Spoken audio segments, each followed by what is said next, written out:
यशांके च विभाति भूधर सुता देवापगामस्तके भाले वाल विधुर्गले च गरलम यस्योरसि व्यालराट सोयं भूत विभूषण सुरवर सर्वाधिपः सर्वदा सर्वः सर्वगतः शिवः शशिनभः श्रीशंकरः पातु माम्।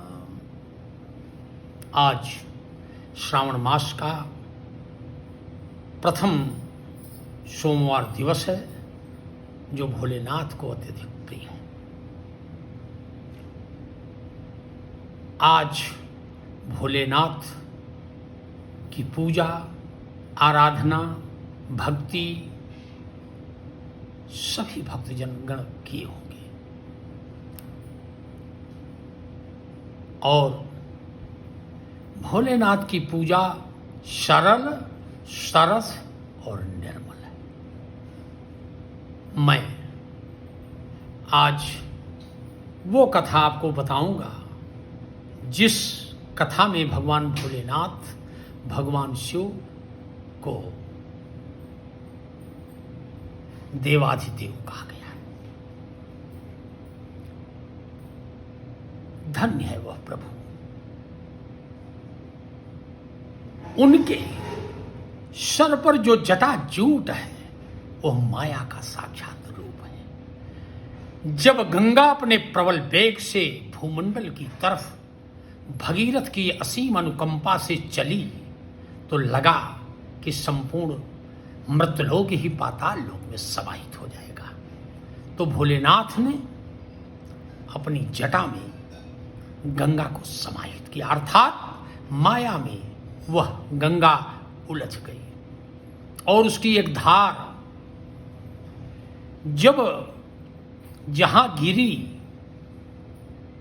वो धार ही मानसरोवर का रूप ले और उससे मानसरोवर का निर्माण हुआ और वही धारा पाताल से होते हुए जहां से बाहर निकलती है उसी को हम आप गोमुख कहते हैं। मैं उस गोमुख को उस गंगा को बार बार प्रणाम करता हूं।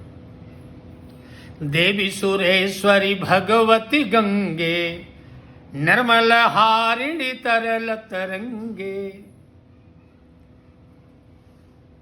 कामदहम करुणा कर विमले मम मति आस्था तापर कमले।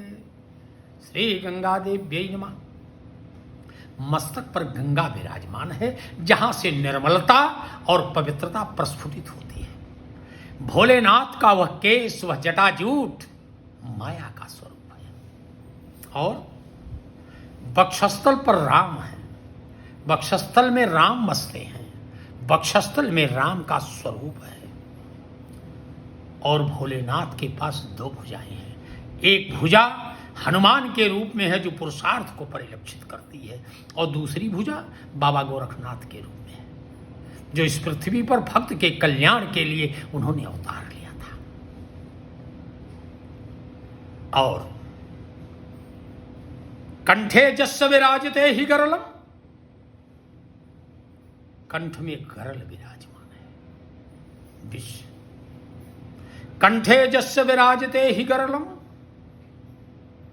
भोलेनाथ के कंठ में गरल विराजमान है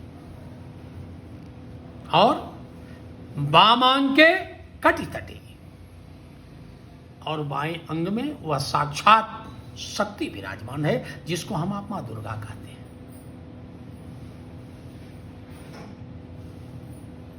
और माया जस रुणद्धि विश्वम अखिलम, अखिल विश्वम मायाम रुणद्धि, जो संपूर्ण संसार को अपनी माया में पाती है वो भोलेनाथ, वो शिव।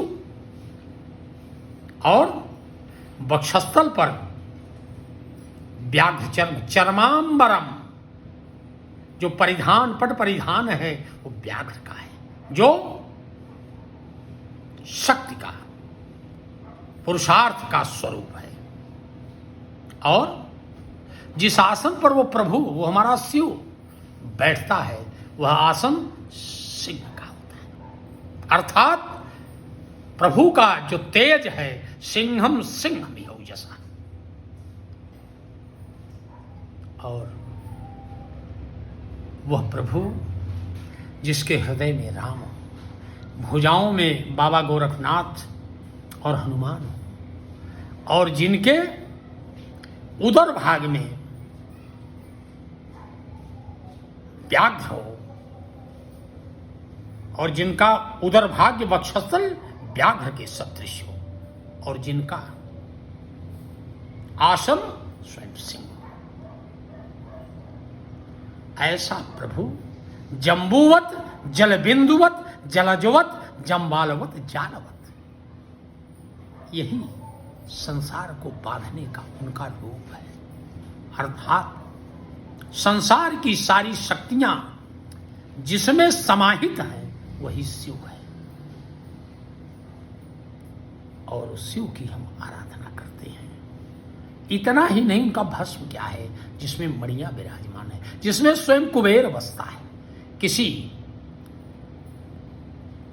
कथाकार ने कहा है, बखान क्या करूं मैं, बखान क्या करूं मैं राखों के ढेर का, राखों के ढेर का, चपटी भभूत में है खजाना कुबेर का। हे गंगधार मुक्ति द्वार ओंकार तू, हे गंगधार मुक्ति द्वार ओंकार तू, ओंकार तू, आयो शरण तिहारी प्रभु तार तार तू। वही संसार का उद्धार करने वाला है। इस नाते उस शिव को बार बार प्रणाम